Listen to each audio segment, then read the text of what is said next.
Britain's intelligence agencies are facing accusations of colluding in the abduction and torture of a British national by the Indian authorities.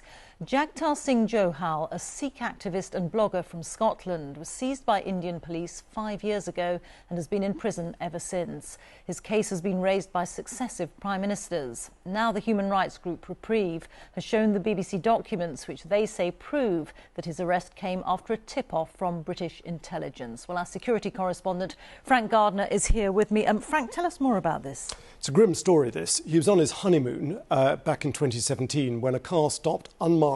Men came out, unidentified men, bundled him into it, put a hood over his head, and he alleges that he was then severely tortured with electric shocks for days, forced to sign blank sheets of paper which led to his confession. He's been in prison ever since. His case is serious enough that it's been raised by both Theresa May and Boris Johnson as recently as April. India, it should say, denies allegations of torture. The new part here is that Reprieve and Redress, two human rights organisations, have gone through very carefully through a report by the intelligence watchdog that oversees the work of MI5 and MI6.